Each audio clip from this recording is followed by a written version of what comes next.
And one of the words that I've learned in my adulthood was when I had my son was compository fathering, and that was being the father to your son the father that you never had.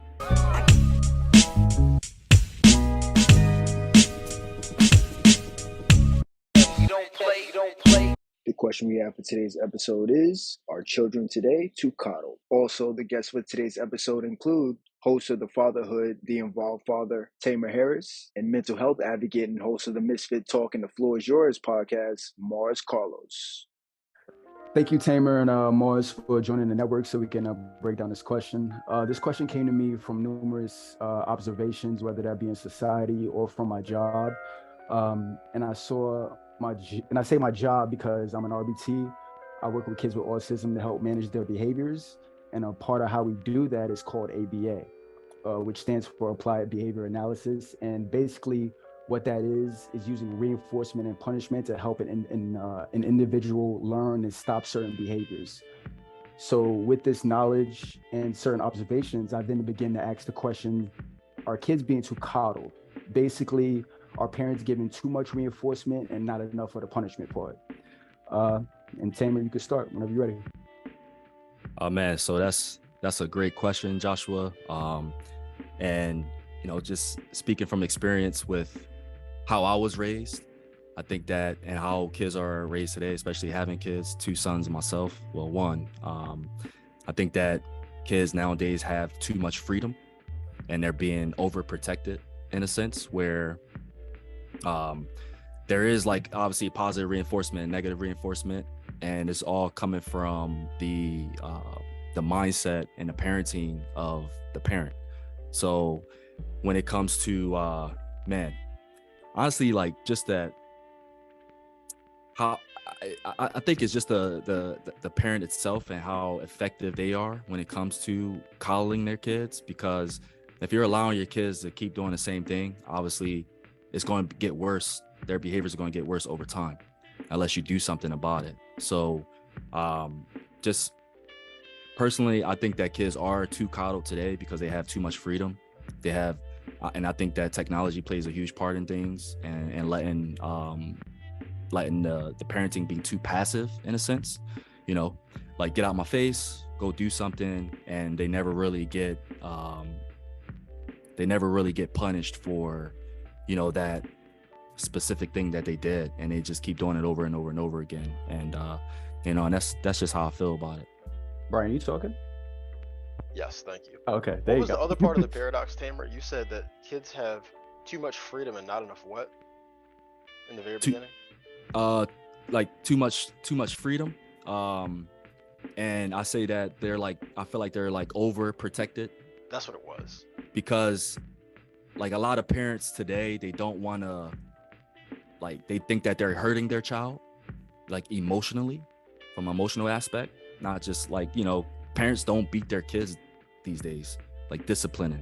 So the discipline today is a lot different than it was, I would say, for our generation growing up. You do something that's not the right thing to do, you say something, you get punished for it. Like for me, growing up, if I said something wrong, can you guys hear me okay? Yeah. Yeah, like, I mean, obviously the getting beatings and anything my mom could put her hands on, that's what's coming my way. And I knew exactly that, hey, if I do that, I know it's coming, and I'm not doing that no more. So, and nowadays, just parents are just, they're apprehensive about disciplining their kids in public because of what they will look like, and fearing the consequences of the public, instead of literally seeing like, hey, this is, if I don't discipline my kids from what they're doing, giving them too much freedom, then not realizing that this behavior is only going to get worse over time. So What is the best way to navigate that? The apprehension of discipline. Apprehension of discipline. And what's the what's the proper way to go through it? And I guess that's just the question. I'll just leave it at that. I think it's like just the It's a lot of resources out here today to help in parenting, because you can't really blame a parent how they parent their kids. So it's not like a right or wrong way of parenting. It's just the right way of doing things for their kids. So I mean, honestly, it's just, I mean, I wouldn't know the answer to that question, honestly. It's just all depends on like I guess the paradigms and the parenting of that parent specifically, you know. Because I can't. Yeah. I'm sorry. Why do you feel you say they were more protected now? Why do you feel just that because of technology? Because you talked about the advances in the technology. You feel it's because of technology they're more protected now? Why do you feel that is exactly? I mean, with kids, I think that, you know, they have this like parents they're frowned upon, like beatings and like putting their hands on kids. Kids can go talk to, you know, someone else, and now you got police or social services showing up at your house, like telling you how to, you know, discipline your kids, and it's just, I don't know, that's just how life is. Like the world is different these days than how it was. Becoming more liberal, basically. More liberal. Yeah. So gotcha. But yeah, that's just, you know, how the world is. And I mean, that's what I'm saying, like for how I parent is a lot different, because, you know, I don't care where I'm at. You know, my son is doing something he shouldn't do, you know, I'm disciplining him the way that's appropriately, you know. Yeah, I too agree that kids are over-coddled, as to put in the question in there, but overprotected. They are very overprotected. CPS can get called at any time, and they could take your children at any time you meet their criteria, and so that is scary for a parent as well. So it's not just that they're overprotected if you don't care about CPS, it's that they're overprotected in the way that people make their decisions as a parent, you know. And so sometimes I would say there's a lot to digest, because I was listening to Tamer, and he said that there's a bunch of resources, right? A lot more resources now than there was when we were younger, or at least more access to these resources, which are mentors, right? And we kind of think that even though we're a dad, our sons or our daughters can't have another mentor in their life, especially another man, right? That's not necessarily true, because those resources, let's take it back in the day, right? What was it? It takes what to raise a child? A village, whole family. Yeah. So it's not even just your family by blood. It should be your neighbors. It should be the coaches, right? And it's just a different group of people. And I think the reason that they're more overprotected now in a lot of different ways, and it's very hard for parents, is because they're the only ones trying to raise them, that care to raise them in a certain way. Their guardians, whoever their guardians are. And what I mean by that care to raise them in a certain way was, back in the day when this takes a village, everybody had their piece in raising the child, right? One would be the daycare person. It'd be probably the abuelita, you know, or the old, even the seasoned ladies probably cooking. So now the child learns how to cook. Like grandparents aren't the same as a parent. Grandparents aren't the same as they used to be, right? The village aspect is just different nowadays, right? If you really ask people what a village is, or if they would have somebody, their neighbor, watch their kid, they'll say no. But you live right next to your neighbor, so you should be, if you don't trust your neighbor to watch your kid, which I don't either, then you technically don't trust your neighbor to live next to you really like that, right? You wouldn't leave your kid outside and be like, oh, the neighbor's got it, you know? And some of us have it like that, some of us don't. But if you think about it, we've gone way past that mindset. And it's even way more deeper when you talk about the proper way to discipline. And I think we'll get into that a little later, but I got a lot to talk about that as well. I'd love to hear it. I'm kind of exactly what you said about we lost the communal aspect of raising children, or just family in general, because so on this episode it's my goal to learn as much as possible and be inquisitive, because I have the least amount of contact with children. I mean, I'm a new uncle. I have a 1-year-old niece, but in terms of children, I have none of my own yet. and I don't work with children, so I'm absorbing your information. I'm learning from you all. But I have noticed in general, we have had a dissolution of the community aspect of, and what I mean by that, not in the sense of one person being child care, one person teaching the child to cook, like you named Mars, but more so as when a child was incorrect back when I was younger, or even beyond with my parents' generation, and they would tell me these things like this. I was around the people who were parts of these stores, so I could verify. But if one of my aunts, uncles, parents, if they had done something wrong, and the neighbor saw them do it, the neighbor, I mean, it don't always have to be and escalate to what worst case scenario and say that they got spanked. It doesn't mean that, okay? But the neighbor, if they told the child you shouldn't be doing this, and corrected the child verbally, that was okay. Well, fast forward to today, you can't verbally correct anyone's child, and if you do that, even if the child is wrong, the other parent will get mad at you, and so that's just a bad example. So I have seen Often, yeah. sorry, what's that? I was like, yeah, and oftentimes, yeah, they usually do. Exactly. So it's like zero sum, and then over time it's a growing or a compounding effect, because if somebody lashes out at you for disciplining their child or telling them, hey, you shouldn't have knocked over my child in the playground, and the other parent gets mad at you, well, over time people start to isolate themselves and just give up, so you lose that community. Mm-hmm. Especially when you start talking about single parentings. So single parenting is a whole different ball game, because then you get overprotected on a different level, right? And if you're talking about a single mom, so it's a lot different when you talk about protection. Yeah, it's I'm sorry. Go ahead. No, it's like, I come from the school of hard knocks, it's like today we give all of our family members the permission to, discipline our kids because they have a hand in raising him.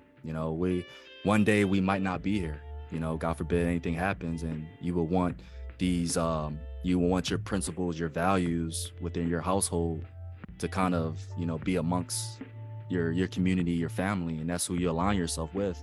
So everything is just that foundation in the household that's where it starts with, and obviously the family dynamics is different with 2-parent household, the statistics obviously with, the paths of where kids are going, but also having that single parenting as well. But then now parents they're not having more than one kid, so now when it comes when you are being over coddled, that's where it can come in, because you're just doing everything for this kid and making this kid as happy as you possibly can, without, I don't know, thinking you wanting to jeopardizing, that kid's, emotional state, I guess. So, yeah. Sammy, you said something very interesting. I'm a numbers and statistics and facts kind of guy, and I'm just curious. You said about the increase of parents only having one child. Yeah. That's something that you're aware of? Yeah. How prevalent is it? I mean, so there's just in studies, like, even with around the world, when you got Japan and, these countries, like being in this space of fathering, there's obviously more engaged fathers. The role of a father today is more active than it's being prevalent, shown that dads have always been involved with their kids. But I think just how the economy is, and Desmond, you said earlier, I'm a business professional with New York Life, so just seeing how the in-home dynamics is with just raising kids and inflation, and parents not wanting to have just more than one kid because it's expensive and whatnot. So the statistics are, I forget where I saw it, but I can definitely get that to you. But yeah, this parents, their kids aren't raising kids anymore. It's like, people are waiting to have kids later on. I mean, Brian, like yourself, you don't have kids yet, but Right. waiting to have kids later in their lives so they can get more situated, I guess, with themselves. And so yeah, man, my wife is the oldest of 8, and you don't hear people saying I want 8 kids, right?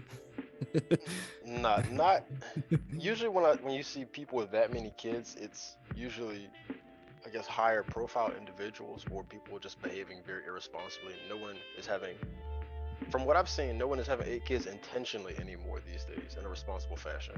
Yeah. Culturally. Nick Cannon has entered the chat. Because some Hispanics, they have a lot of kids. We gotta get him. We gotta get him on here. Josh, responsibly. Responsibly. But yeah, he'll say he got money, so hey. Yeah, I mean, yeah, I'm not even gonna entertain that because it takes more than money to raise a child. And Absolutely. yeah. He's not even done. He's not done. And now to take a brief pause from today's episode for our Business of the Week segment. This week's Business of the Week is Happy Cafe, located in Virginia Beach, one of the best brunch spots in the 757. They have a plethora of delicious options for you to choose from their avocado toast and vegan sausage to their shrimp mac and cheese. My personal favorite is acai bowl. Be sure to visit their site to check out the menu so you can make this your next brunch destination. Now back to the episode. For me, I say yes. I think, I don't know exactly how old Tamer is. Because he said he's a dad and everything. 33. 33. Okay, yeah. I was just gonna say my age group is either becoming parents or are parents already, and I say yes because it seems like through a lot of the observations I see, it seems a lot of us are aware of how we didn't like the way our parents treated us, especially Black families. So what I hear a lot from people who are aware of how they didn't like the way their parents treated them is, I would do this differently, or they'll make it a mission to spoil their kid. And I think the implementation of that causes a shift from how many of us feel our childhood was mostly punishment and little reinforcement to giving our kids more reinforcement to minimum punishment. And I think this goes back to something Desmond said in the previous episode. He said, which is our generational flaw, trying to give your kid what you didn't have instead of teaching your kid to get what you didn't have. So that's why I say yes. And Brian and Desmond talk about this a lot, about the demasculation of Black men, and I'm very curious to know their answer about if that is actually any relation to this question, of the fact that kids being more coddled. And even like you guys, Mars and Tamer, I keep messing up your name. My fault. Tamer. Nah, you good. You fine. Tamer. He's the Tamer. That's how I'm remembering it. Hey, you work with the kids? I tell all the kids, man, it's like a lion tamer. Okay. And they love it. So yeah, so easiest way to pronounce it. Yeah, so I was curious about you guys, just opinion on that, about the demasculation of Black men, and if that has anything to do with the question overall. I was not prepared to speak on this, but I can give a short bit of insight. I can say absolutely, because it is extremely difficult to it's extremely difficult to properly act out something, a behavior, a role, when there isn't an example. And so when that isn't provided, as we historically have seen it in various capacities, but that's something that we are aware of in single parent households, or I guess whether it's intentional or unintentional, that definitely does contribute to it, because without a doubt there's going to be some kind of effect. You don't escape childhood, no one does, without being impacted in some form or fashion, whether it be a behavior.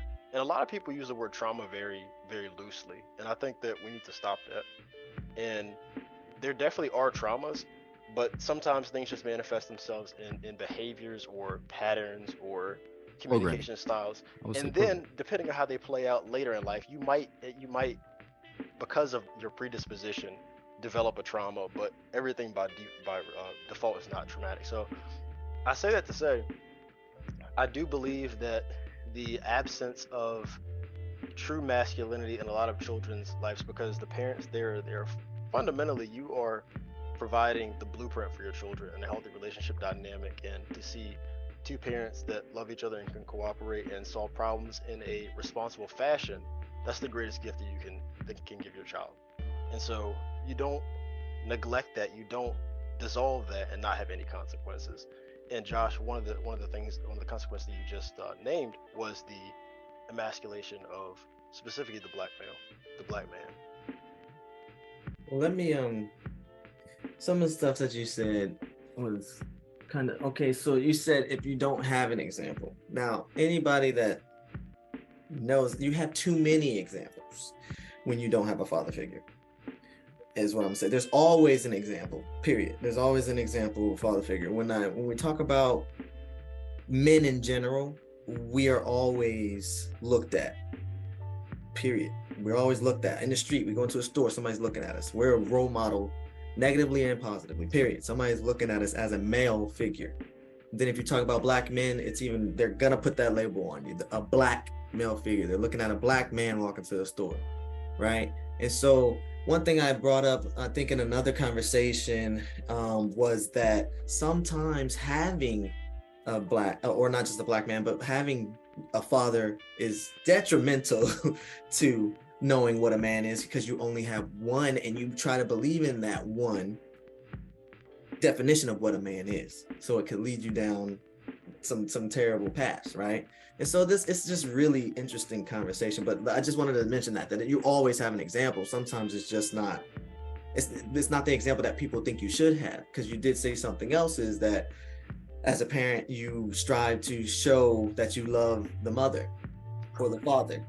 Sometimes that's not the case. What you want to do is show respect for the mother or the father, and cooperation, patience, like Joshua spoke about earlier. It's different things like that. It's just nothing. There's no blueprint for parenting, right? And there's never going to be.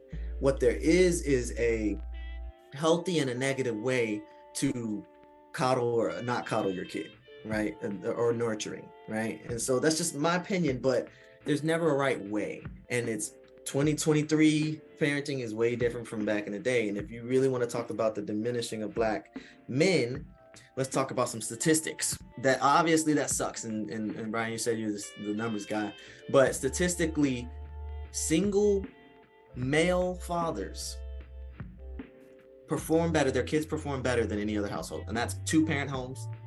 That's obviously not saying obviously like that, but we know that the lowest of the totem pole of any just stereotypical and actual, as far as the kids sometimes outcome, is single mother households, right? So single father, I'm gonna say that again, single father households. So that means a single dad being a parent, their kids outperform double households. So that's mother and father there.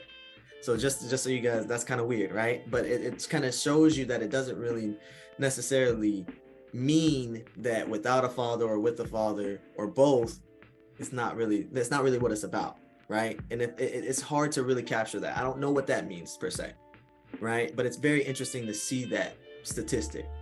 Well, I have a question for that statistic.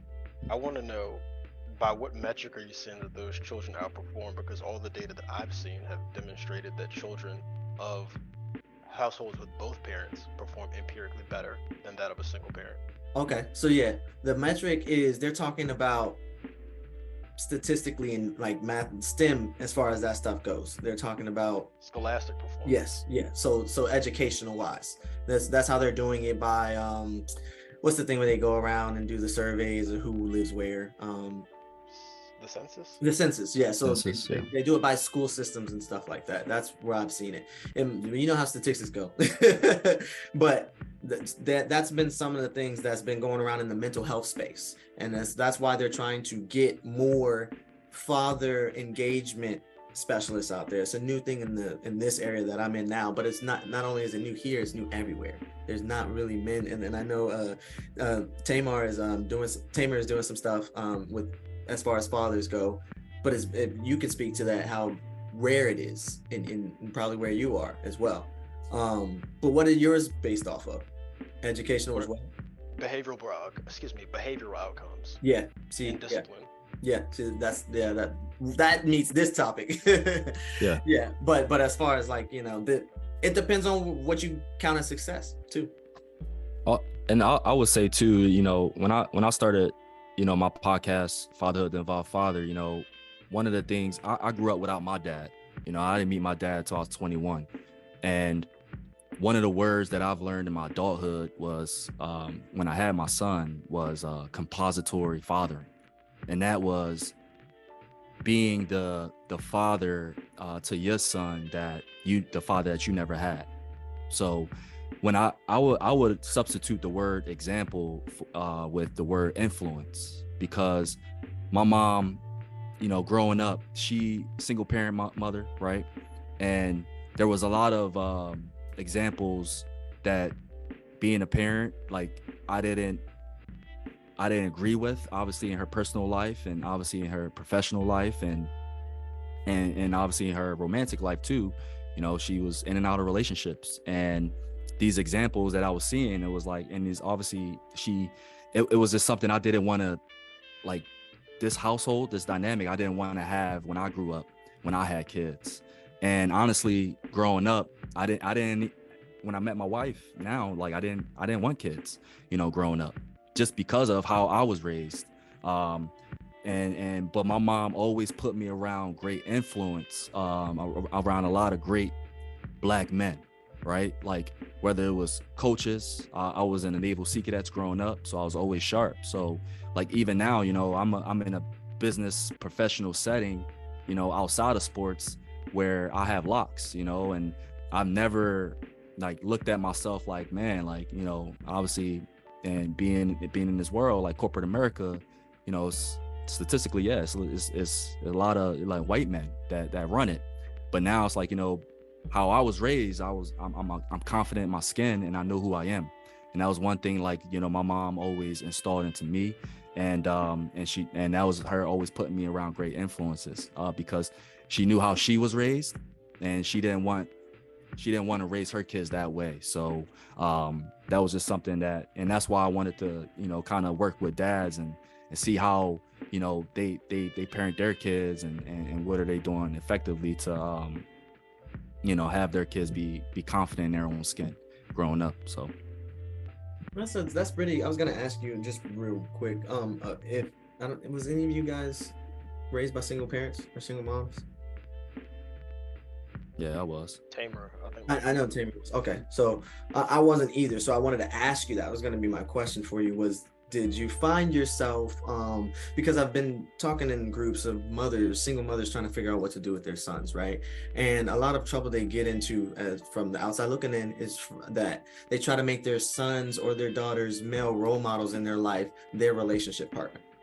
Right, they try to get two for one instead of trying to get the coaches in their life or the mentors, putting them in a mentor program and stuff.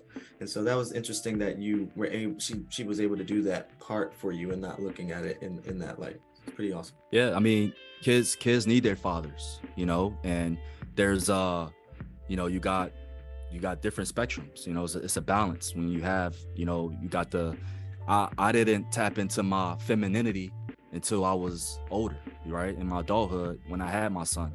Emotionally, I didn't have these, I didn't have it. I was emotionally unstable when my son came into this world, and I didn't know how to connect with him, because that was something I never had with my mom, and obviously not knowing my dad until I was 21.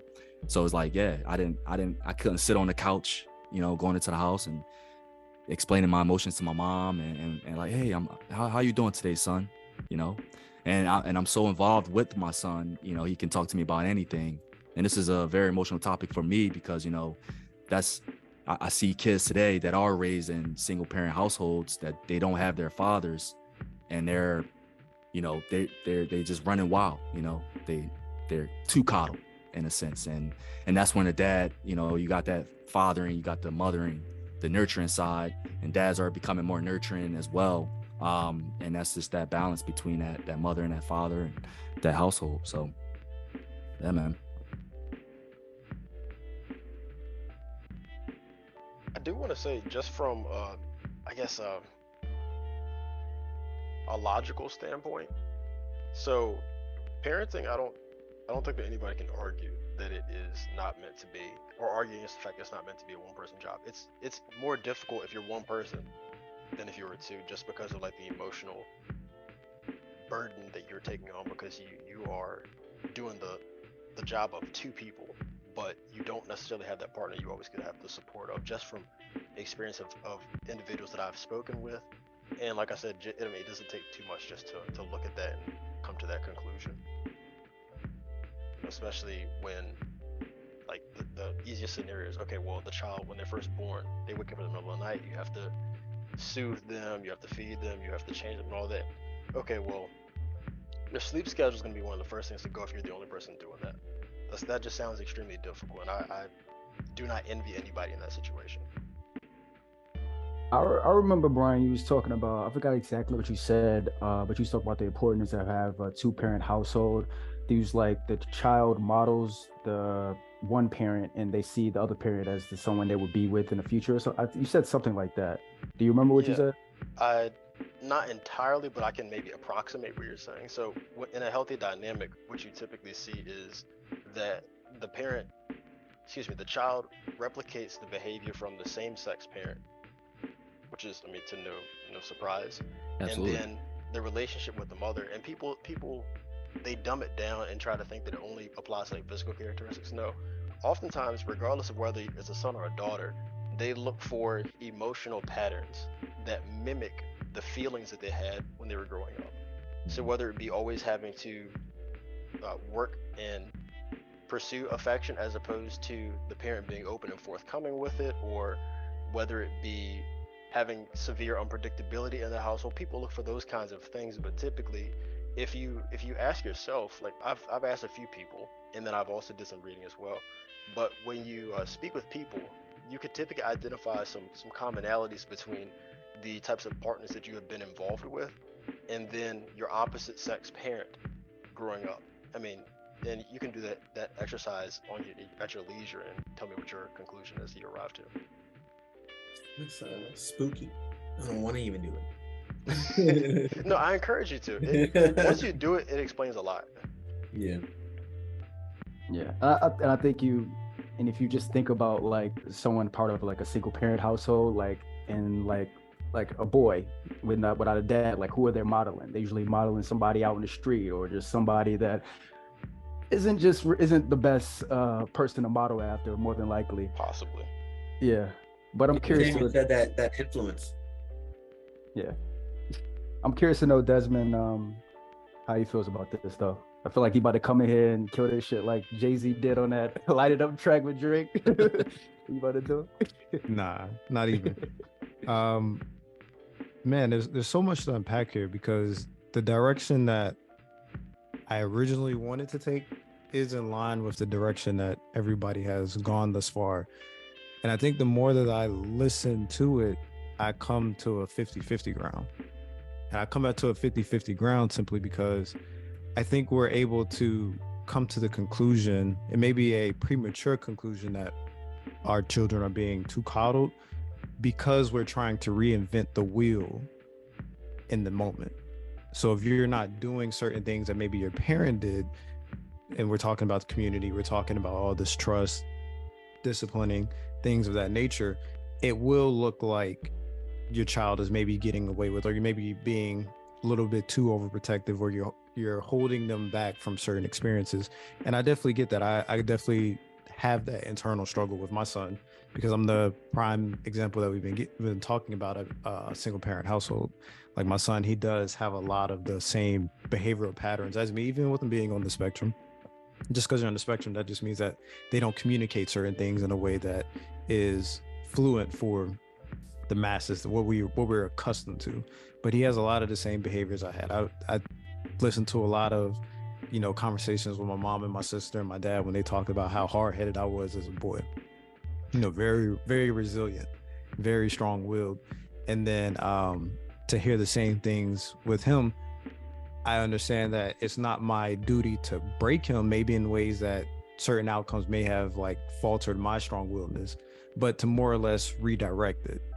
And I will definitely say that while he shares a lot of that stuff, there is a valid conversation that his mom may struggle with dealing with that. Like if you don't know all of those tendencies and how to navigate it, then the barriers are a lot lower. Well, damn, I don't want to fuck up this relationship with my son. I don't want to seem like I'm being the dad in the situation. And you get away with so much more in mom's present, but when you're around dad, everything is structured and it's set in stone. Which is why when Morris he spit those statistics, it actually made a lot of sense. Like in a behavioral setting, that son that is raised in a single parent household with dad is going to do 10 times better, in my honest opinion, than that son that's raised in a single parent household with mom, or a double parent household that is predominantly ran by mom. And I say household because we know that women, they foster the home, and then the man, for the most part, he's the provider, the caretaker of the house itself. But the mom, that parental in the single family, being the mother, you know, they can't do both. I'm gonna be honest with you. Like, just being a single parent, I can't do both. I have to pick and choose my battles. There's sometimes where I have to be the affectionate. I have to, be there in his soft moments. And it's like, damn, I don't know how to navigate this because I didn't have that. But that's where we have come back to what, Josh mentioned earlier, that, I'm trying to not necessarily reinvent the wheel, but show up in places that I didn't have that presence that I needed.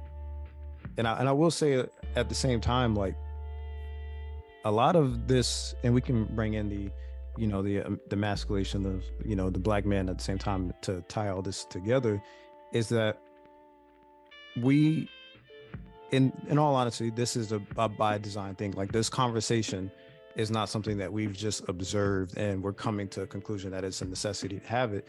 This is a by design thing from powers that are tiers above us. Because if we have to start thinking about slavery, we talk about buck breaking, that trickles down to the present generation today.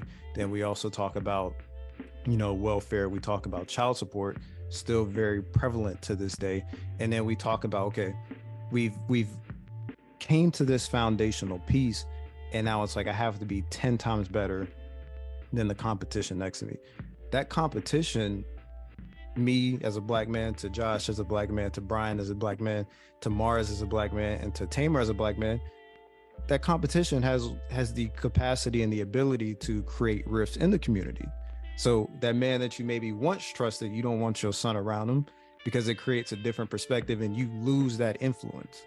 So we have this byproduct of needing to be 10 times better than the man next to you, and 10 times better than the white counterpart to stand out, that has just had this, we'll say, cancerous effect on how we operate as men. Like, we're literally trying to navigate so much. And we'll just say, conversation Brian and I had was just, when we look at Father's Day, it's shared with the same month as Pride Month. Like, there is just no set appreciation for men.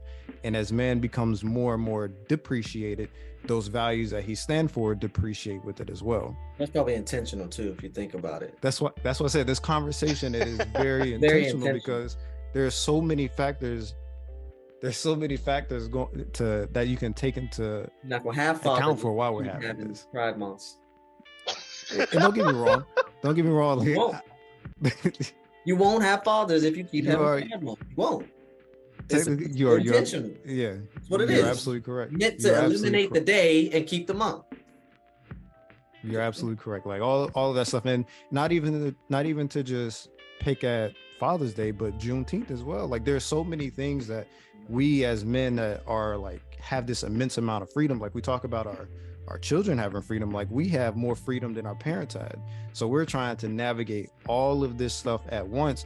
And so, of course, as we're, like I mentioned in our introduction, like, as I'm getting into, the trading industry, that attention that I'm putting into the trading, the charts, the statistical analysis of all this stuff means that there is another sector of my life that is not getting the attention that it is.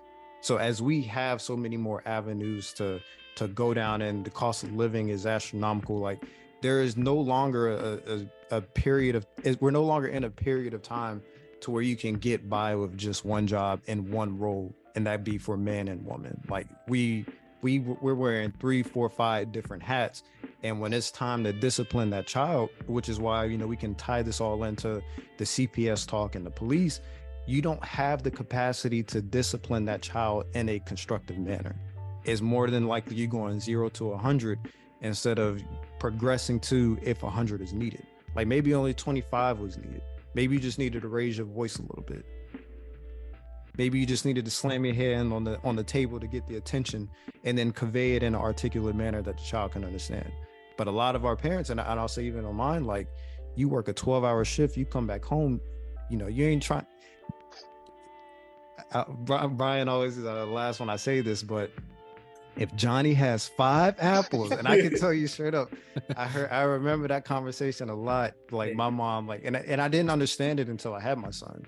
Like, you don't understand all those, like, and I wouldn't even say my son, like, just working in general. Like, when you go and you deal with the day-to-day bullshit, because that's what it is. Like, if we're being very honest, it's the day-to-day bullshit that we deal with just people. You're not really willing to come back into this because it takes a lot of effort. I'm like, don't get me wrong, we're all very articulate, intelligent Black men here, but there is a level of intention that is required to communicate to a child in a way that you can repeat it 3, 4, 5, 6, 7 times and not get frustrated. So that's why I say we're caught up in this conversation because we're reinventing the wheel. And from the outside looking in, we can arrive at a conclusion that we're being coddled, but are we giving ourselves, the players in this, the agents in this current situation, the grace and understand that, okay, my child is coddled because we're reparenting here. Like, Mars, you could be reparenting. Like, you can be reliving all your childhood. And I know Brian said we don't want to use the word trauma as much. We're going to call it childhood trauma. Like, if you're reliving your childhood trauma, you're walking and you're skating on ice while reliving that trauma and parenting at the same time. So it's that awareness that you have, and it's always a double-edged sword. Like, awareness, you can do a lot with it, but it can I'm not gonna say it can destroy you, because only you have the ability to destroy you, but it can harm you in a way, like it can stunt your growth. And I think that's the intersection that we're at. Not just as, I won't even say not even just as Black parents, but as society as a whole. Like, we're learning how to rewalk certain paths, and this is a byproduct of us having to learn how to walk those certain paths. And now I'll close it out. Like, I remember I went to an all Black private school, kindergarten through 2nd grade, and I remember my first grade teacher. She was a Latina, but she kept a leather belt in her desk.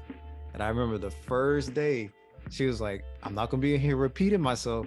She pulled that thing out. You know how you can bring the belt closer and snap it? Yeah. And everyone knew not to cross her. She never had to put it to use, but it was the direct correlation, because I got my ass beat as a kid, so I could make the direct correlation. Like, all right, ain't gonna be no bullshit in here. Like, we can't pull one over on this lady. So yeah, I will say that I'm more 50-50, like, after listening. And I think it's just a matter of, brother to brother, sister to sister, brother to sister, and vice versa. And even grandparents being tied in, like, we need to give ourselves grace to realize the reality of the situation. Like, everything we just said, we acknowledge that we're rewriting the wheel. We just need to figure out how we can bring that community aspect back into it, because it is, when you're rewriting it is a very competitive piece, because you are looking at things your parents did wrong and you're trying to do the opposite, and your parents maybe did the exact opposite. And that's where, like I said before, this is a trickle down effect that is very much intentional to unravel communities and to emasculate the Black man. And in some cases, like, it's not even the emasculation of the Black man, because the white man, they losing their sons too. Can I would. Oh, my bad. When I say losing their sons, I'm not saying it in the way of like their wife is taking them or this or that. Like, no, I know exactly what you mean. Yep. You're abundantly clear. We speak the same language. All right. I'm saying that I hear what you're saying, but in terms of the comparison between Black and white, I think that there's a difference in intentionality. Mm-hmm. True. That was my only point of contention, but yeah. Continue. So can I talk about that? I have a couple of points to make, but I'll start with the buck breaking. Obviously that's passed down from slavery, right? And so that shows a little bit about what Brian's talking about, the difference between Black and white, which we don't like saying, but hey, it's obvious, right? It's there, it's been there.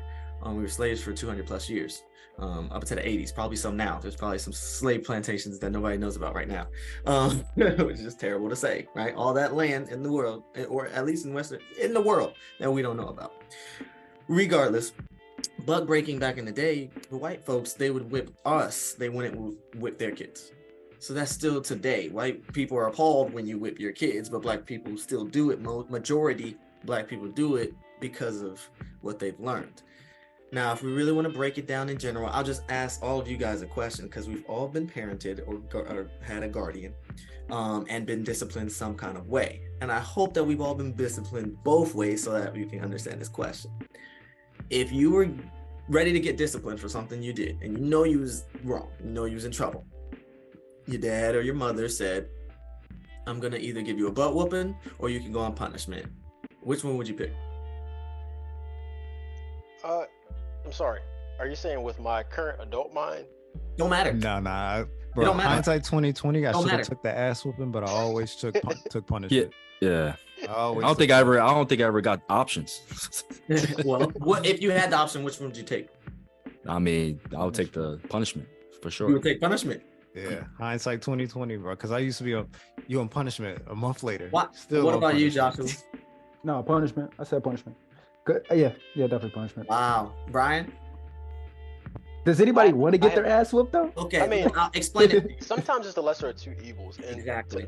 And Mars, to answer your question, I honestly don't have any recollection of what I wanted to choose. I had a mix of both. I didn't get beat often, but it's not like I'm a stranger to get my ass whooped as a child. Like, I probably could count on, to my recollection, maybe like less than 10 times. I don't know. It could be something that I forgot, but like I said, I had an even mix, and I'll talk about the difference in styles of discipline that I found that were most effective for myself. But just generally in your scenario, I have no idea what I would have chosen. So let me explain. Okay. So I got a question. So the ass whooping, you get the ass whooping, and that's it. Yes. Yeah.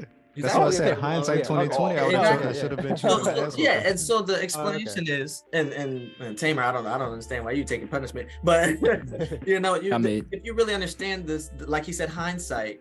And as a kid, I mean, I got a lot of butt whoopings. So I'll just tell you that's my background. I got a lot of butt whoopings, right? And I was also on punishment a lot. I was on punishment so much my dad would forget.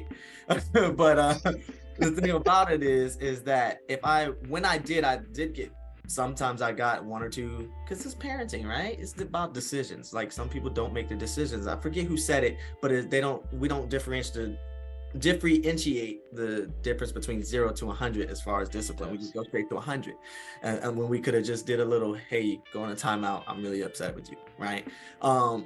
But with all that said, when you realize pain is temporary, and your dad left you on punishment for a year last time, you see what I'm saying? So it's buck breaking is very official. Mars, I want to be abundantly clear when we say buck breaking, what that is, because it sounds like there is a little bit of there's something being left out in translation, and I think that he already gave his context of, like, he said starting with buck breaking, he's giving the example of like how it's where it came from, really, you know what I mean, how it's applied in a sense, disciplining with pain. Right, no matter how people do that. Some people have been disciplined with a switch, which I never was, and that's something I'm gonna say this. I'm a firm believer in possibly a butt whooping. That's why I don't like saying whooping or beatings. It sucks, right? Because there's no difference when you say it between 0 to 100. How did you hit them? Maybe just no. You said a beating, right? But you gotta make sure you know the difference between beating your kid and just giving them a butt whooping. But it came from slavery, right? The whole premises of disciplining children that way was formed in the Black community from slavery. Correct. Right? And especially from a belt. So correct. I would honestly say that there's a lot of pernicious habits that we have specifically regarding the raising of children that are descendants of colonialism and slavery, indirectly or directly. So you're specifically talking about the physical punishment, And Well, I can I was talk. gonna get into why I was talking about that in general, because it was something. It's the coupling effect, right? And it's not just about, because I was getting to good cop, bad cop. I think every kid needs a good cop and a bad cop, right? No matter how you discipline in the I guess just say the harshest way, the opposite way needs to be kind of reassuring and explaining, right? So when you have two parents, you can say village, because sometimes I have a village, right? So if I discipline my daughter, somebody from the church is in the house and they're like, oh, well, you know, you have to change your behavior and you won't, you know what I mean? It's not saying that they're justifying what they did, they're explaining it to the kid. So that way they understand where the discipline came from. The person that is the bad cop has to be the bad cop for that situation.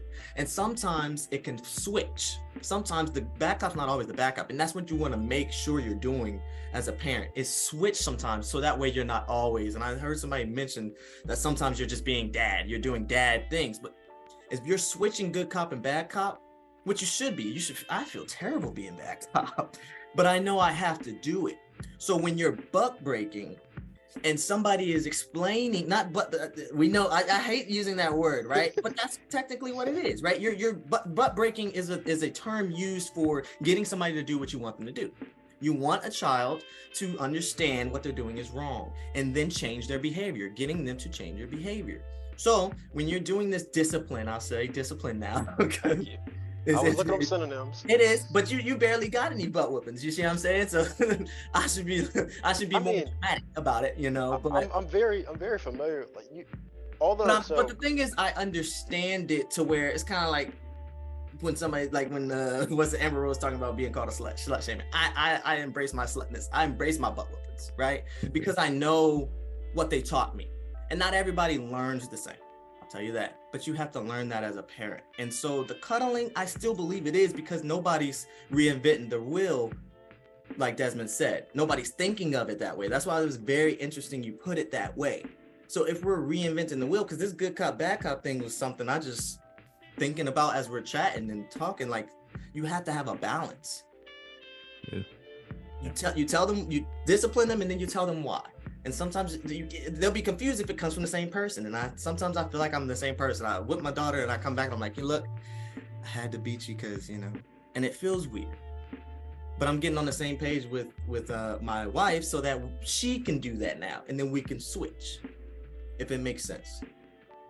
So what I was, that was a lot. I know. So I'm trying to put it together. With the experience, I have two thoughts. So I'm going to start with most recent and then work backwards. So what you're saying about my lack of experience in physical punishment from parents. Okay, so I might have directly not have had as much experience, but I definitely was around it. So unbeknown to you guys, I come from a family with a lot of cousins, and so I saw my grandmother beat all of my cousins except for me and my sister. Every single one. And there was, I think, 14 of us. I'm not gonna stop and pause and count. So, but I'm just I say that to say I was exposed around a lot of other children, and then I had friends in the neighborhood and stuff like that. So, it was something either you experienced directly yourself, or you experienced it indirectly because you knew that this happened to this child when they did such and such, you know. So that experience, but then sure.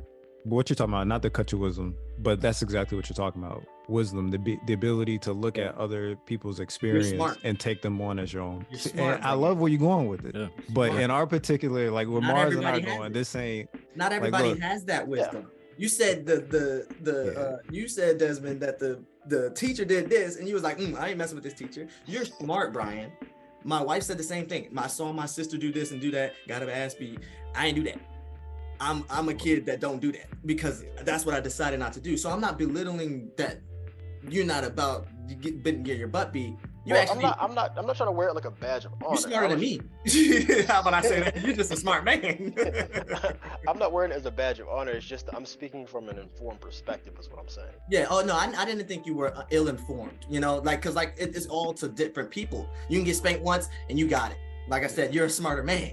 Some people take the one thing I'll say, and there's the flaw, because I know a great amount of people in my life that are awesome individuals, but when you have the the gift of wisdom, and you have the burden of wisdom as well. And the burden of wisdom, which is like why we're stuck at that marginal line, is you don't ever take the psychological aspect with it. Like, yes, you can sit there and you can maybe empathize and understand from the perspective of your cousins getting beat. Because I was the same way. Like, my cousins got their ass whooped, and I was the one that thought, okay, how can I do exactly what they did without getting caught?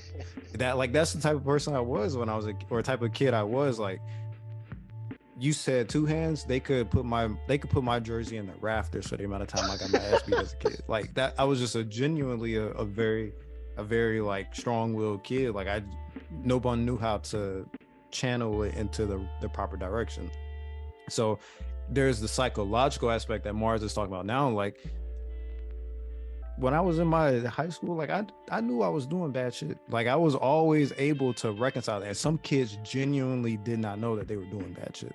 Like, yes, maybe the moral spectrum, like one end, it was that needle, it was going. But me, I could look at it and I knew, yeah, that, like, I'm about to do some fucked up shit, but I'm gonna do it anyway and try and get away with it. Like, and that's just how I moved until you can't move that way no more, until you get caught. And then what was the function of that behavior though? Wait, did you do it for attention? Like, did you do why did you do that? I don't know, man. Like, I was like, we'll say it this way. Like, my brother was like, we gave my brother the nickname El Destructo because he just wanted to destroy shit. Like, mine would have been chaos. Like, I just enjoyed the environment of chaos as a child. Like, my room was never clean. Like, I was the one, if you came over to the crib, all my clothes was thrown into the dresser. Like, it ain't matter if the socks, the pants, the shorts, they was all like, literally, I could have 3 drawers and everything is just piled up into one. And then my other 2 got my classwork and my toys in the other 2. Like, I was genuinely a disorganized child. And it was just like, I was a byproduct of the chaos that I was creating. Because my parents are, like in a way of what Tamer said, like, I did a few, like, what is it called? It's called DARE in the civilian realm, but in the military, it's called DeFi. Like, it's called DeFi. It's a very similar, like, drug program, like how you have DARE. But it's DeFi is like military's version of DARE, except like a JROTC. Yes. And it's like, I went through all that as a kid, but there was still a side of me that just loved chaos. Like, if we thinking about Gotham, like, I was trying to be the Joker. See, like, for me, like, I was an aggressive kid. Like, if I got caught doing something, I'm gonna find like another way of doing it, no matter what. So I got my ass whooped a lot, and I was okay with getting my ass whooped because I didn't. As a kid, I was all over the place. Like, I didn't care. You could whoop my ass all you want, but I'm still gonna do it. I was just one of those like strong-willed type of kids. Transactional. Yeah. So you would take the beating if you and just go about it. No, but he said he wouldn't. He said punishment. But now you said now I would rather take the punishment, but thinking back then, it's like my punishment was, I was just such a proactive, like, active kid. Like, I didn't want to have certain things taken away from me. I was in, youth sports, and, growing up, I was one of the better athletes in the neighborhood. So, being benched was like the worst to me. So I don't like not being able to go to practice after school or something like that. It's like, man, that was the worst to me. So I am going to be on my goody two shoe. Like, I was a straight A student, honor roll. But I was a knucklehead, having too much time on my hands, and I never had ADHD, but I just got things done, and I'm an intellectual. But on the other side, man, I just got myself into that. But yeah, man, I think, like, as tying it all together, I think, like, being as parents, like, it's just a certain level of, like, consciousness that you should always kind of be aware of for you. So that you can, because we raising our kids to be very, like, respectful, like, well-rounded, like, citizens, right? Like, to be ideally but to help, like, to this, like, collective that, we're bringing, like, this platform where we want to bring value and our message to the world, and it'll get there. And we're aligning ourselves with that. So just always allowing ourselves to get our kids to that to their level of consciousness. There's no right or wrong way of doing it. It's just like, it's just a natural way, and you'll feel it. Because for me, I feel like, you know, I my wife says I don't beat my kid enough, right? Because I'm the more like, you know, I'd rather talk it out, because of how I was raised. You know, I got beat a lot, and that shit didn't work. So it's like, but I learned the hard way. And now it's like, you know, my wife is the one that smacks my kid a lot, and it's cool. But now it's like, you know, I like to just talk it out. But hey, if I gotta, my smacks hurt, right? So my word is sufficient. So, and that's just how it is today for me, man. But yeah, that was my little 2 cents. Find that good cop, bad cop switch sometimes, you know. Yeah, that's what I'm saying. That's the conversation, though, you know. Yeah. I'd say, can I just finish this? Because this is my last statement about it. Because I'm just tying everybody's together, because it really just comes down to one thing for me.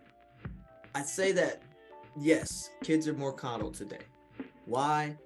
Because people, parents or guardians, don't want to do the hard work it takes to raise children with the proper balance. So, and they just, like you said, I think Brian mentioned it earlier, go watch TV. Or no, Tamer mentioned it earlier. Go watch TV. Go get your tablet. Yeah, I had a very permissive, like passive parenting, like growing up. So it was like that authoritarian, you know, how you got those different type of parentings. Like mine's is just like, yeah, go, you know, stop crying, go over there, go do something, you know. So that was me. Oh, my bad, Mars. I ain't mean. No, you good. That was it. Go do something. Yeah, go do something. Yeah. But just like, you know, I'm doing that as a parent a lot too, but I have to stop myself. Yeah. But like nowadays, like being too coddled, like, you know, parents don't allow their kids to figure it out on their own. You know, we be over top of our kids. They're overscheduled. They're overstimulated. They you know, they just want to control every little thing that they're doing, instead of like having them have their own like you know, thinking process. For me, you know, I went through neurolinguistic programming, NLP, and like I would say 7 years ago, because I was under the behavioral patterns of the influences in my childhood. You know, I had a lot of traumatic experiences growing up with domestic violence and stuff, but that was one of those things like, man, this is not the household I'm gonna have when I have kids. And that's why I didn't want to have kids, because, you know, I didn't have that emotional attachment. Like how would I be able to communicate to this child if I didn't have a dad I'm coming to the house to talk to, understanding these emotions? So yeah, when my baby was crying, it's like my wife, he seriously has an illness or something, and she's like babe, like he needs to go to the hospital, and I'm thinking he's just crying, like, oh, he okay, he's good, right? He go back to sleep. But nah, that's just something I had to figure out. So, you know, I had these deep subconscious patterns that I had as a kid. I had to deprogram that to reprogram myself into a more healthier way, so that, you know, I can be this parent, this effective, conscious parent of, you know, how I'm parenting. So I love that you said that, because it was really, not to take credit for it, but it was an articulate way of saying, like, and I'm maybe just taking this particular piece, but you were like, you saw an environment and you said it wasn't what my environment was going to be like, but you never know what that environment is going to be like until you have that environment right in front of you. Like now you're the creator. At one point you were the bystander, and now you become the creator, and that's like that oh shit moment. Like, yeah, something triggers. And if you don't have that rewiring, like you're saying, through your NLP program, you're gonna go back to default. And so that's what I was saying. Like, I think everyone is just at this and I'm not gonna say everyone, because some people did have the luxury of a parent like it sounds like we all are right now, to where we have awareness. And imagine our parents, with the awareness we have at raising us. And practically how that awareness plays out, I don't want to leave it there. The awareness is not a panacea for whatever issues that there are, but when you identify a particular issue, a residual of a particular trauma that you've experienced, that pattern is going to continue to repeat itself. You don't get to eliminate it entirely, very seldom if ever.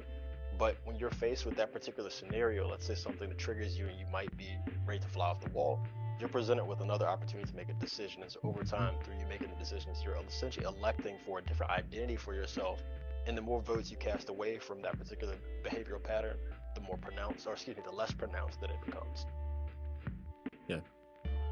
Yeah, through habits, of course. But I Correct. will say that you always have the benefit of, if you do not react properly one time, you have the opportunity to react, because the situations are always, when you're a parent, you encounter the same problem over and over again. It's just dressed a different way, and sometimes it's dressed the same exact way, but you do get the opportunity to reparent it in that moment. Like I was mentioning with Mars, like, or not mentioned, but using an example, like if you find yourself reparenting as an adult, putting yourself in that situation and trying to get the reaction that you needed, like giving yourself the reaction you needed as an adult or as a child that you are now should be getting as an adult, like you have the ability to do that live and in the moment through the benefit of awareness. But I'll say at the same time, like, if anything, trading has taught me, like, you have unlimited chances to be great, but you have limited chances to restart. And at some point, you're not going to have the ability to reparent. Like that reaction is going to be that child's default, the same way some of our reactions now are our default, and we're doing the best we can to rewire it. And to be clear, what you're saying about the reparenting, I wanted to make sure that I understood the proper definition. I hate when people use words incorrectly, and I didn't want to make that mistake. I wasn't fact checking you, but I wanted to make sure I understood so I could apply this to my knowledge. And so, correct me if I'm wrong, but reparenting. So when you first said reparenting, I was thinking, okay, you're doing the same thing over and over again with your child. No, what I found was that you are correcting behaviors within yourself based on your experience of your inner child. Yeah, it's a form of therapy. Like, you go into therapy, and in this environment with the therapist, like, they're creating an environment based on what you have told them that you experienced in your childhood, and you're getting that reaction that you needed as a child as an adult today. So if there was something that I experienced as a child, and I just, for whatever reason, I couldn't get over it, or I couldn't get through it, I could go to a therapist, and we have this reparenting environment to where it is recreated in that moment, and I'm learning, and I'm getting, I guess you can say, the closure I need, or the reinforcement I need as an adult to get over that hump that I couldn't get over for the past, we'll say 28 years at this point. It's also what you just said, bro. The exact thing you just explained right before Desmond talked is that new habit, being faced with that situation and then going, no, I'm not going to smoke the cigarette. You see what I'm saying? So it's the same thing as a parent. No, I'm not going to hit my child. I'm going to talk to them this time. So it's the same thing, reparenting at that point. So when you don't even have to go to a therapist, it can be your own conscious. Yeah. I'm all right. I've been telling you not to do this. We're going to take a time out. And this is exactly where I am, right? And that's what Desmond said about, it's not just acknowledgement. It's also trying and the want to reparent and change that behavior. It's hard as hell.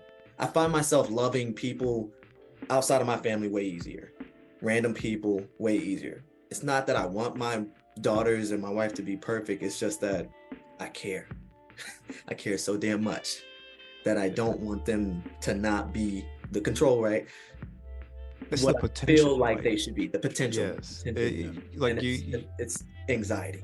Yeah, like, you look at yourself like a what if, like how Tamer was saying, like, he had, like, even if the home environment wasn't 10 out of 10, he still had outlets. Like, let's be honest, sports, like, the structure, if with the right coach and the right environment altogether, is gonna produce fruit. It's gonna produce the fruits of his labor. Like, you're gonna get your return tenfold. Like, okay, maybe the structure at home isn't great, but you're getting that structure on the field or on the court or whatever. And it's like, some parents, they just don't either know, or they don't make that connection between, okay, that strong-willed child is strong-willed because there isn't a avenue that they've yet been exposed to channel that. And so you think that strong-willedness is behavior issues or ADHD or ADD or anything like that, like, okay, well, damn, now we need to put them on Ritalin to make them easier to control. Like, no, you just need to give them the proper outlet. And I find that same way with my son. Like, look, the world is your oyster. Whatever you have at the forefront of your mind that you want to get into, whether it's the arts, whether it's science, whether it's math. Like, we was obsessed with numbers. Look, we was counting to 500 every day.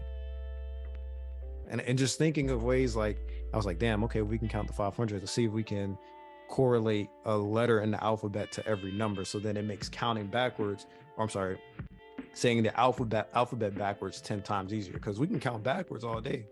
But if you tell me to, you hold a gun to my head and say the alphabet backwards, I'm done. Today will be the last day I live. And it's just like thinking of ways, like thinking outside of the box and being very abstract and thought, like, okay, I see some of his potential. How can I exploit that to make life more fruitful for him? And I feel what Mars just said, like I feel that every day. I mean, we started with the water, right? Having the just be that positive water. Ooh. You know, be the positive water. And I said that, didn't I? For your I'm kids. an affirmation guy too. That's what it's about, man.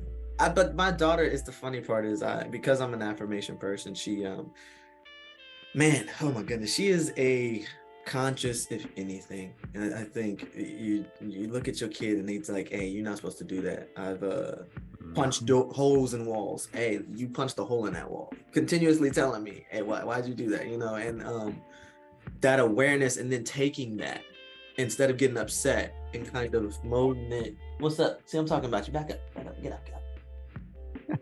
See you later. But taking it and just molding it to my parenting skills, reparenting, it's really hard. It's really hard. But yeah, those affirmations. She's telling me, she's like, hey, tell me an affirmation. And then it rewires me to be like, yes, I should be sowing into her instead of getting so upset that I can't discipline her healthy. Then the discipline is for naught. On the topic of affirmations, I think that's a perfect segue into the question that I wanted to pose to you all is, so by show of hands, just for confirmation, how many of you experienced physical discipline as a child? Josh, you're a little bit slow putting the hand up. No, it wasn't as much. That's why. But I did get beaten.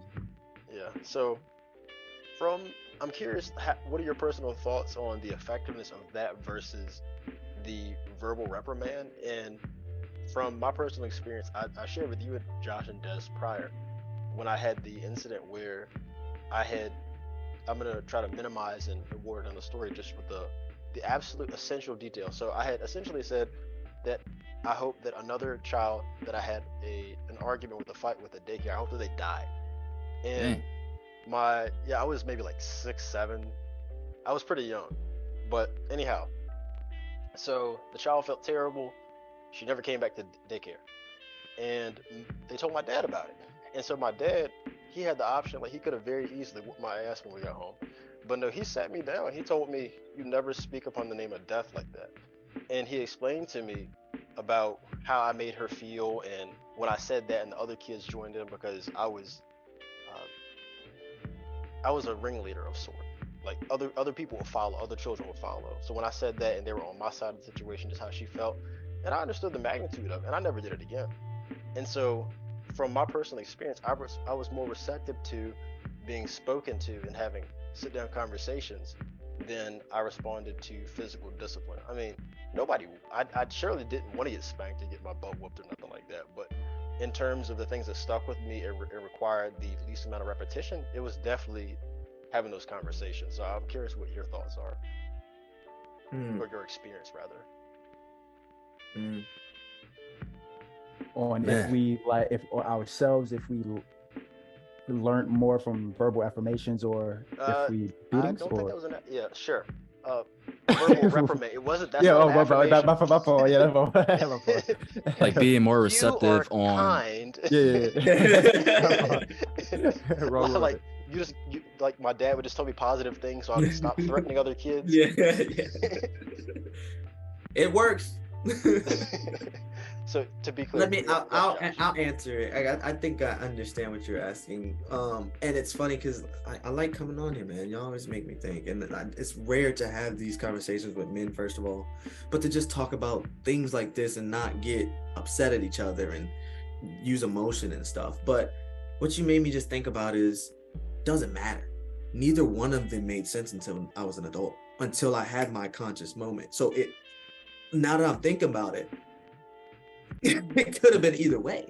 Yeah, because I was gonna say, because you didn't know the difference when you were until younger. now. Like all the talkings, you're like, dang, my dad made sense, but that's now. Not then. I'm just like, yeah, whatever, dad. And it might have made a little sense. Yeah, I should not be rude, and it got you, but it's subconscious then. Now, so I'm like, dang, those butt whippings meant they taught me something. But I'm thinking that now, like Tamer said, it didn't teach me anything there. I was gonna get a butt whipping next week.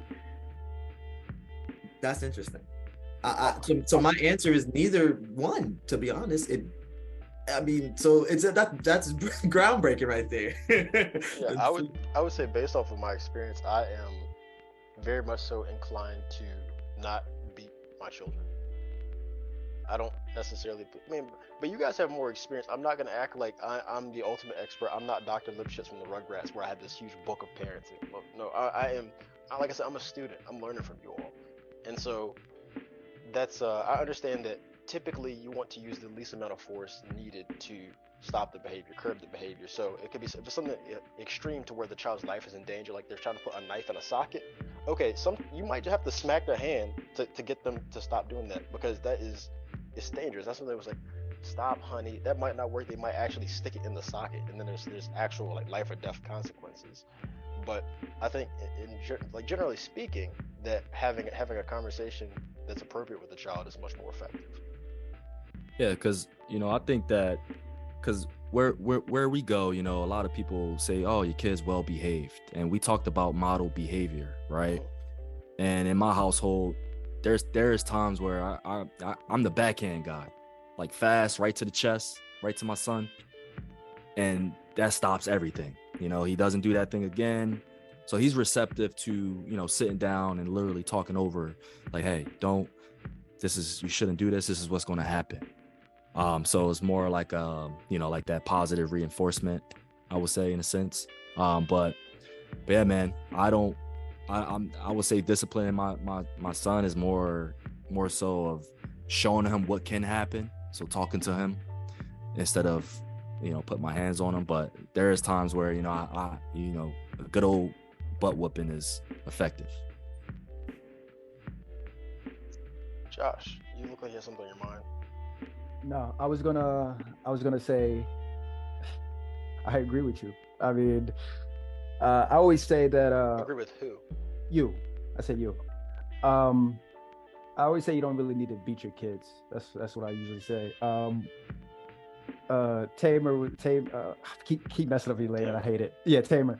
You said that you like sports when you was younger, and I was thinking like, all you got to do is really just take the reinforcement away from him, because every kid likes something. Desmond, he seemed more like a wild card, like he could just do whatever and everything would entertain him, so you couldn't really take anything away from him. But it's really about just taking the reinforcement. So if Tamer was like, he doesn't like sports, you're not going to practice today because you did something bad. You're like, oh no, wait. No, but you have to follow through too. So I think if you know your child's reinforcement and have the ability to take it away and actually see what's going to happen to them, like pretty much deprive them, not in a like inhumane way, but pretty much deprive them what they really want, they're going to start to listen and actually change the behavior. But I do think that what you said, Brian, is definitely needed, though, you verbally telling them why something is bad. Like, I'm taking this away because you slap somebody in the store. You can't do that. You have to understand, like, you can't do that. So I do believe the verbal is very important to help change that behavior. But to me, I like, probably the worst I would do is like a snap or smack on the hand, or like, yeah. Do you think there's a time on taking it away? Because I think if it's taken away too long, the person gets used to it not being there anymore, and then they just go back to the behavior. Stop caring. At least that was for me. That's my experience. For sure. That's interesting. I would say like there's a like threshold in the behavior though, because like with my son, he knows he shouldn't be doing certain things and he does it anyway. So at that point, it's like, all right, now if you keep doing that, then there's a higher level of consequence that's going to have to be made. So I don't believe in hitting my son, but you know what? It's like I said, there's no right or wrong way in parenting for me, but you know, I know how to parent my son in a way where, hey, if you ain't gonna listen when you know what's right or wrong, then you gonna get this backhand, and that's something that he don't want to happen. And hey, if he gets past that threshold, it's gonna happen. And sometimes sometimes for me, I gotta do that just to keep him well mannered. So and we're all different learners. Yeah, we're all different learners. Like I said, Brian was smart as hell. he looked at his cousin and said, "Nah, I'm good.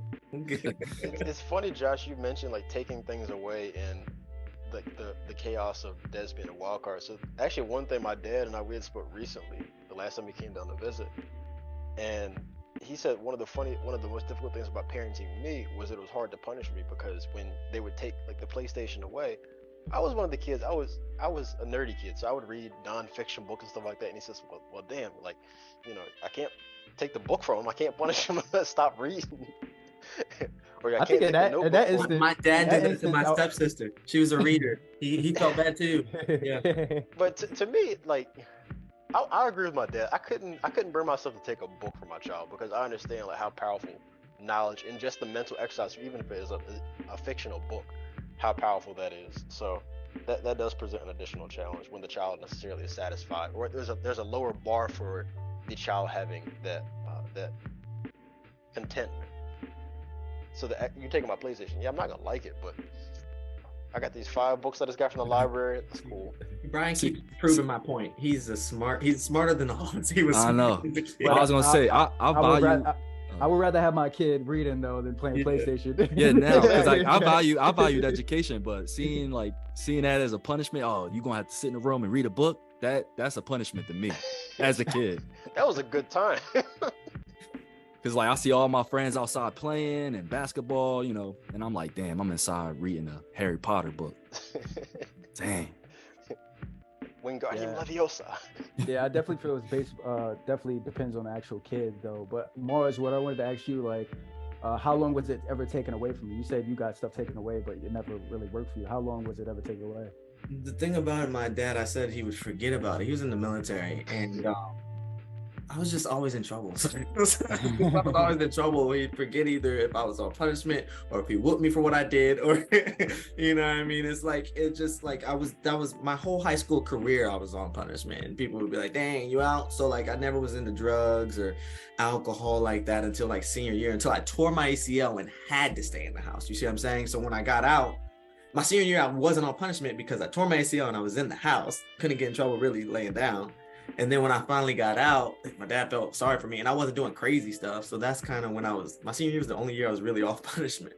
So when things would get taken away, that's why I posed that question, the normalcy, the long, more than a month is too long, right? For a time period. I think, cause I'm asking that too, cause for myself, I took away my daughter's TV.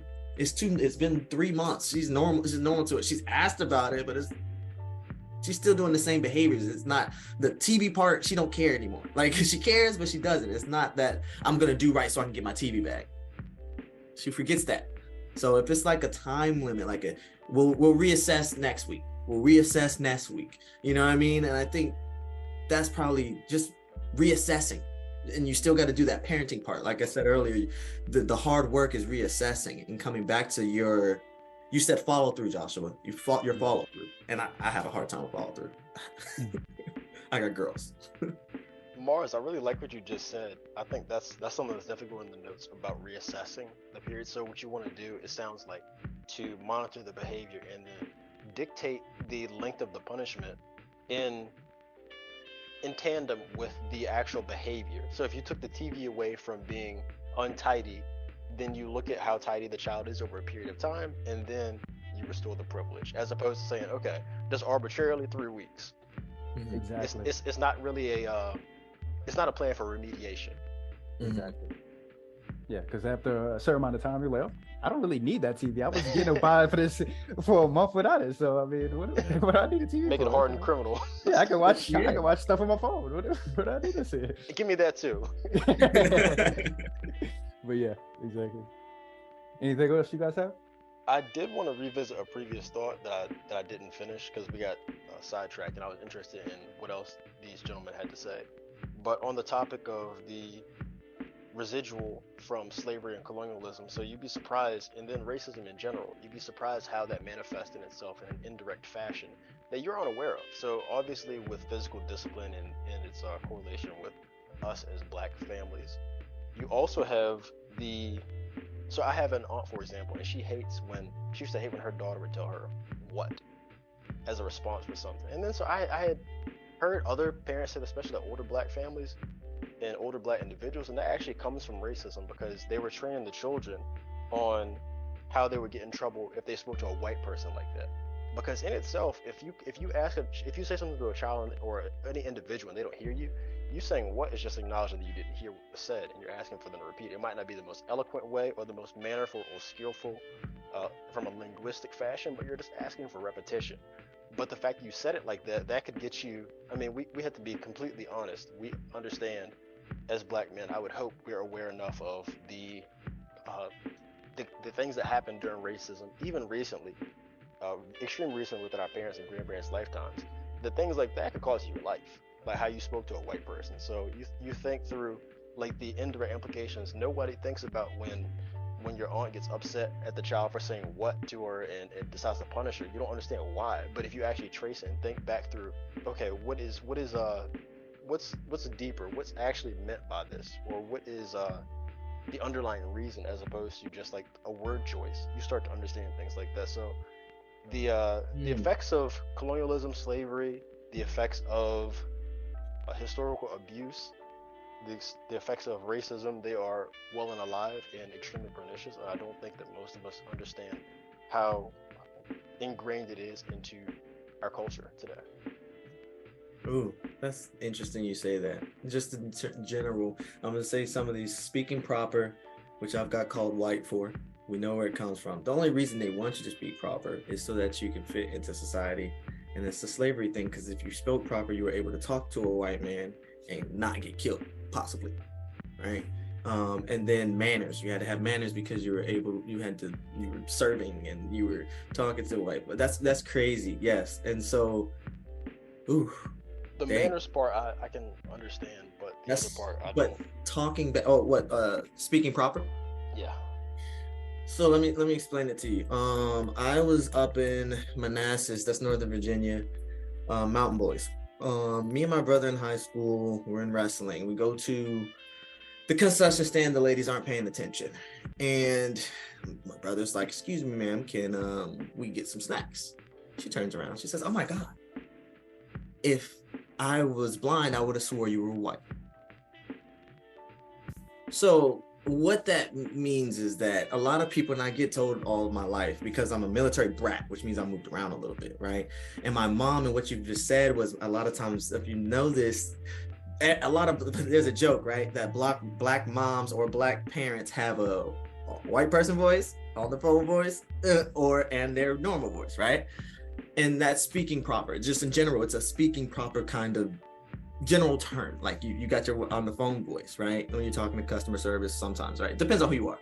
But my mom taught me that subconsciously.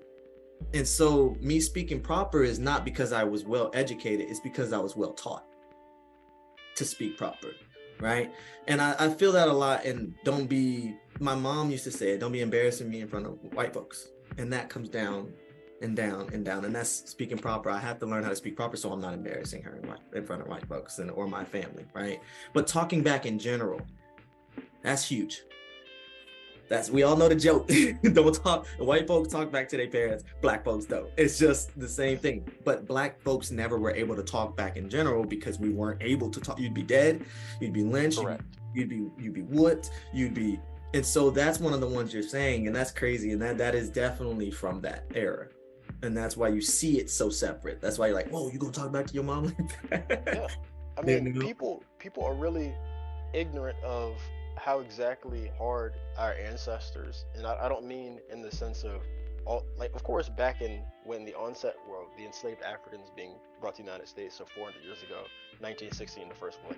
Not just that, but even I would say in the early 1900s. So Dick Gregory, if you ever read his book, he was recommended to me by another brother that was on here, Rosetta, and I loved Dick Gregory. That was one of the best books that I read this year, and he was working to shine a white woman's shoes, and there were white men around. They were flirting with her, and they were carrying on, and so he had touched the white woman's leg when he was shining her shoe on accident, and one of the grown men called him a nigger and kicked him in his mouth and knocked some of his teeth out. Oh, man. So you have to remember how severe the treatment of us of black people when interacting with whites, and so you see this is a true trauma response, and generational at that, a true trauma response, in that the least little thing, an accident, or in how you spoke to somebody, how you looked at them, any of that could potentially cost you your life. And so if you are ignorant of this, and I mean ignorant in the true sense of not knowing, or I'll say this might be a little bit more palatable, if you're unaware, I highly encourage you to look into this, even if briefly, but just learn and read some of the accounts of these individuals who are raised in that time period, and you'll have a new perspective, a new lens, and hopefully some new insight that you take away from it. Yeah. Mars, I can't hear you. My bad. Because yeah, that's absolutely right. Because I had to start being aware of that. Even that talking back thing, the biggest thing that I said was because my daughter, I allow her to talk back in a sense. Because you gotta understand, when you don't allow kids to talk back, and every parent has it, I don't want to hear it. But what if they were saying is intelligent, is a better idea, right? But they're right. Exactly. What if they're right? Because my daughter has sometimes will be, well, Dad, I wasn't doing this because of this. I was doing this because of this. And I'm like, oh, well, shoot, my bad. Right. And that's another thing, apologizing. We don't apologize, not we, but a lot of parents, especially in the Black community, do not apologize to their kids because they don't believe they should. I believe that's very powerful in apologizing, because you're showing your kids that you're not perfect. You're showing them to apologize. You're showing them to take accountability when you make a mistake, no matter what age group, no matter, it's a respect thing. And I think that slavery thing is we just told our kids that they weren't respected. They weren't important enough, just like slavery did, because we treated them like our master treated us. Preconditioning. In the military, in the military, the highest of the totem pole, boom, boom, boom, boom, boom. Everybody starts treating each other how they're treated, right? So that I was at the lowest of the totem pole on a boat, and you gonna get it. And then the non-rates, they start treating each other like that too. So that's really how you get to see slavery. But the talking back part, because my daughter, you don't allow them to start learning how to be social and learn how to start thinking when they're in situations of trauma or in trouble, because then they can start explaining themselves. You're right, Dad. You never know how old it. You're right, Dad. My bad. My daughter is 6. She said, I'm sorry, I'm gonna start working on my behavior. Now, she's terrible at it. She don't really do it. But it's a thing. She's starting to say it. She's gonna start actually doing it when that conscious point comes, and she'll start changing her behavior. But I'm allowing her to, talk back in a sense. If we ever say talk back, it's a terrible thing for somebody to hear. It irks me. But I'm allowing her to at least say it. And then I'm like, all right, no, that's not important. Go. Or in the reassessing part, You're a great father for her to say that. I am learning. I am learning. That's awesome though. I am learning. Appreciate that though. Did any of you guys have any additional questions to pose to the group? Brian, I would love to talk more on this topic, but I got to get going because I have another meeting at Sounds 3 good. minutes. I had to push it back a little bit because it was 20 minutes ago. Oh, my bad, man. Nah, it's all good. But yeah, man, so if anything else you need from me, Joshua and Desmond, it was a pleasure being here today and meeting you guys and having me here. I'm very grateful for this opportunity, share the space with you guys. And Mars, it was an honor to be here with you as well. Great. Thanks for linking up I'm with gonna us, get your Joshua. stuff from Brian, all right? Yeah, absolutely. I'll text Brian. I'll text you everything you need. And just let me know what you need from me. All right. And give me a call later this evening too as well, if you need to. Yeah, Josh, you want to give us a close us out so Tamer Yeah. can hop? Yeah, we can close out right now. All right. So thank you. You talking about recommendation of the week? Yeah. Okay, I was gonna say that, but I didn't think that's what you meant. But okay. Des, you got a recommendation? I do not. We was gonna extend it to Tamer or Mars, so we can go ahead and wrap it up. What Just a recommendation of the week, whether it be a book that you recommend, a song, an album, just something to enrich the minds of our viewers. I'd say go watch Boys in the Hood again. For a different value. Yeah. True. A different value. Look at it psychologically, a little different. Okay. Not for the just living in black. Look at it psychologically a little bit more. I learned a little bit more about it. Nice. All right. I mean, okay. a book recommendation for me, because I'm a reader as well, and I would say the 12-Week Year is by Brian Moran, and pretty much it helps you. For me, balancing my professional life, being in business now, I'm transitioning from sports to the business corporate world. So for the first time, just balancing my schedule, prioritizing my schedule from what I need to do first to my social life, to my family, right? Because I found that, and I was in a book club when I joined New York Life, and the 12-Week Year kind of helped me over this last year, half a year, 6 months, and it's helped me in my professional life, just balance everything that's going on in my life, like structuring my day, having that routine, and it's color coded as well. So if you guys see my calendar, it's like, that's why I was like, man, I gotta go right now, because I gotta get to this meeting. So it was just like sticking to your commitments as well, and that's why I appreciate you reaching out to me, Brian, today. Hey, we still on today? Absolutely.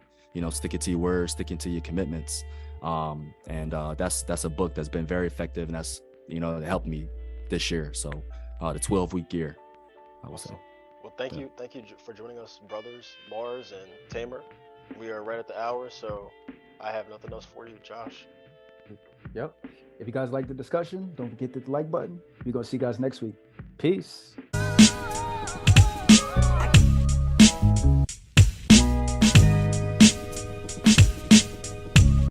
You don't play.